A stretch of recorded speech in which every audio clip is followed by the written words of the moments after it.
Welcome, everyone. Thanks for popping in and joining us today. We're launching this new coffee date collections. Today I have with us Sarah Sambles. She's a writer and an amazing friend and business associate of mine. And we're going to be talking about email marketing. Sarah, can you tell us a little bit about your backstory? All right, so I'm a copywriter and a communications coach, and I help other coaches, writers, entrepreneurs, people that do your kind of stuff. I help them get clear on what on earth it is they're offering. Right.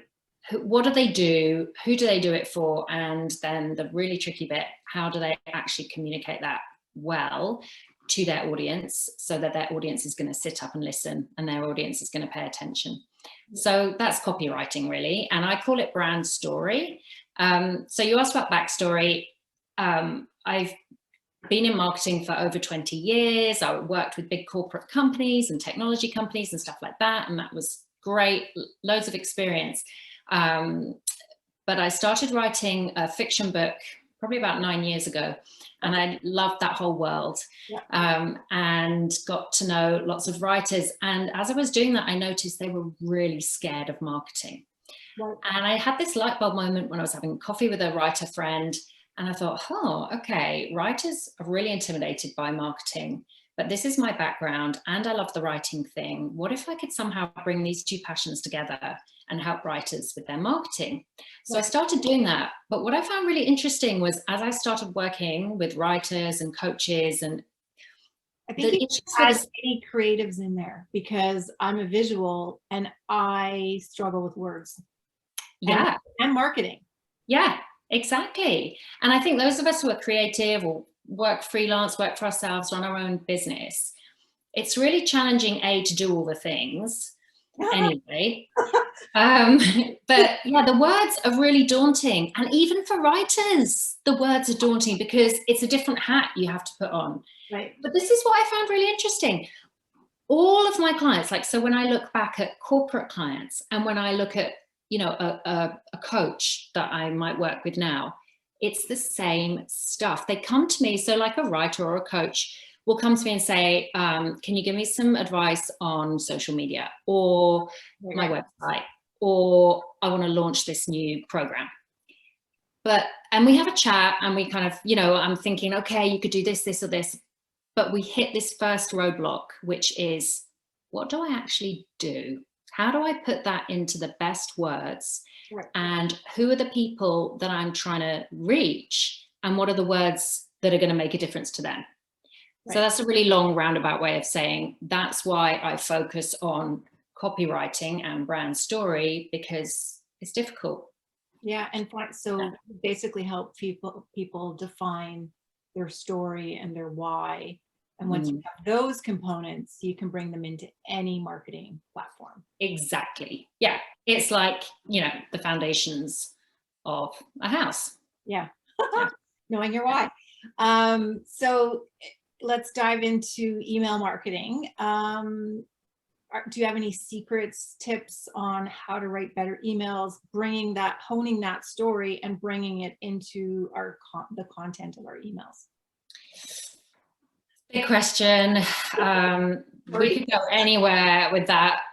But I think if you're going to do nothing else, I think the one thing I would say is put yourself in your reader's shoes. Right. So you could go as simple as literally if there's one person on your email list who you know, who is a friend, and there probably is, because probably the first few people that signed up to your email list were friends and family. Right. So ring one of them up and ask them a bunch of questions about, you know, why do you like the stuff I do? What are you looking for? What's your challenge? You know, what is it that keeps you up at night? What is your biggest frustration?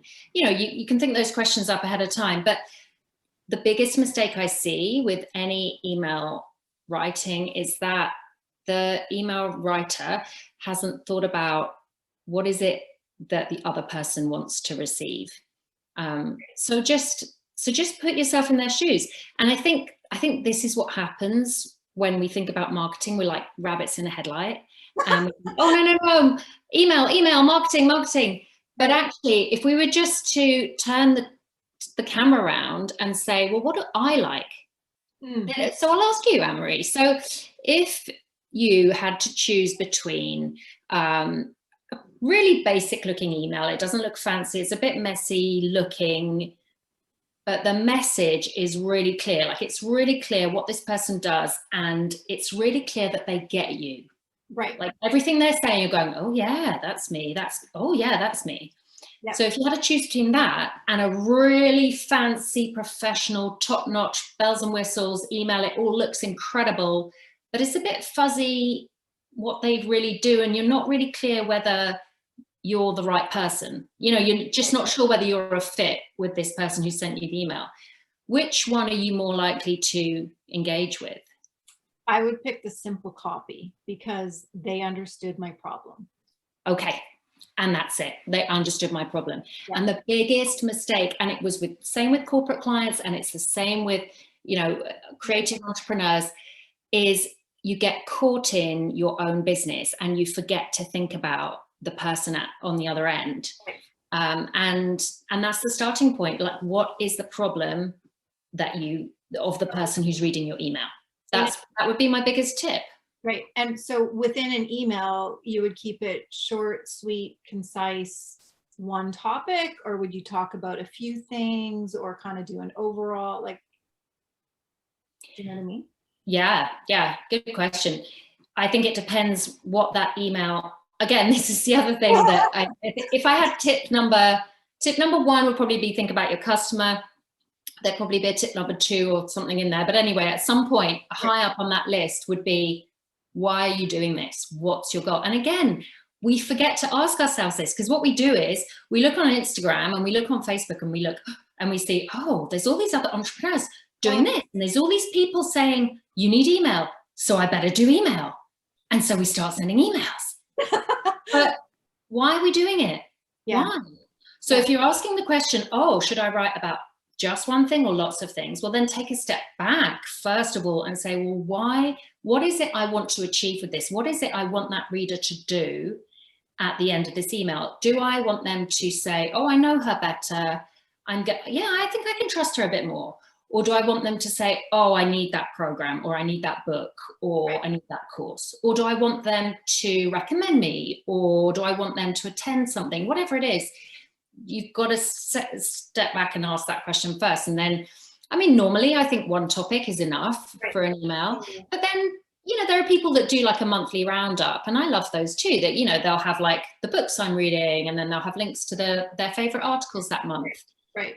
But that's like an informational email. It's not necessarily leading you to buy something. Right. So it just really depends. So there's so many things, you know, you got to decide why are you doing it? Exactly. So at least one topic. Yeah. On topic, one call to action. So what you want them to do, whether it's read your blog post, buy my thing, you know, come visit us over here, got to know you a little bit better, that type of thing. Yeah. Any tips on the perfect subject line or title? Yeah, it's a tricky one, and there's lots of blog posts about it, and, you know, people claim they've done research, and, you know, that you can definitely figure out things that are going to be more likely to work than not. Right. But again, like, turn it around. Go back to the last 20 mass emails you got, you know, like, so I mean, you know, let's say you're subscribed to half a dozen people in your industry that you think are fantastic and you love what they do. Right. Go and look at the last 10 emails you got from them and say, well, which email title stuck with me and why? Right. That's a really good place to start. And then there's a really great tool online. It's called AMI, so American Marketing Institute, I think it is, AMI Institute or something like that. Right. And they've got this title checker. Okay. And you put your title in and it will give you a percentage.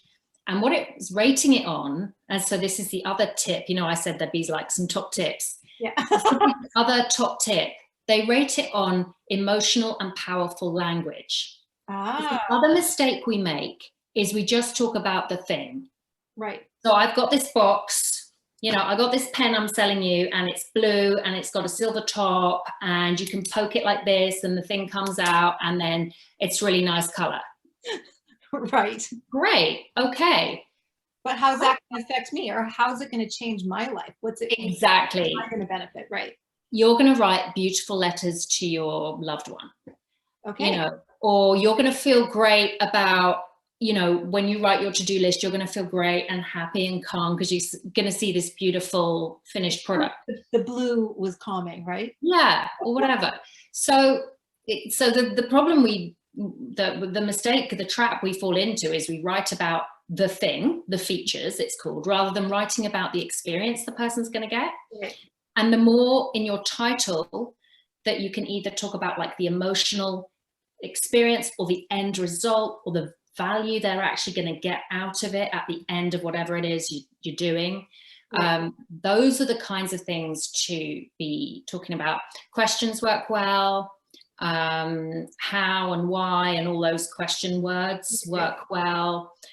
Something controversial works well, but don't do it for the sake of it. If you've got nothing controversial to say, don't make it up. Right. But yeah. Perfect. Those are awesome tips. So I also, we know that you have a mastermind coming up, and can you tell us a little bit about that? Yeah, well, I kind of blame you for this mastermind. Sorry.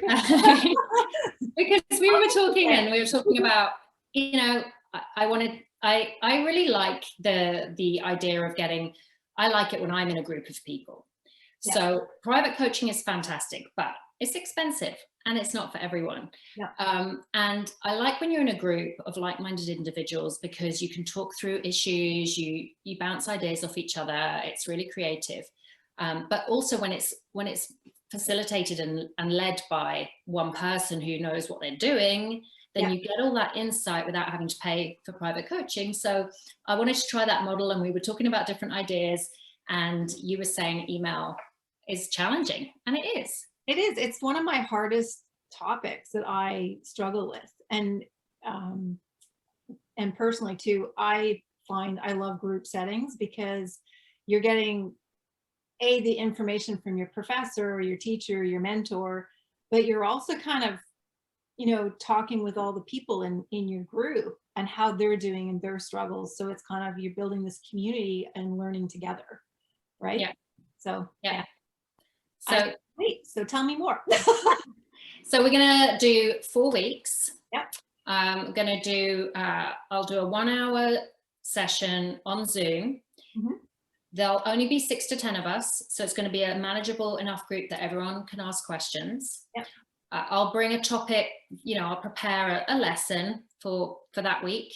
Yep. And we'll go through some email tips for really taking your email from, not sure what I'm writing about, I'm not confident, I don't know what to say, is it going to make a difference, am I just being spammy, how can I be authentic? We're going to cover all of that kind of stuff. Right. So it's all about the content and the copy and how to really grab your reader's attention. Amazing. So I'm going to take you through 4 weeks of, you know, your why, who your audience is, what are good and bad copywriting practices, titles, the actual email, all of that kind of stuff.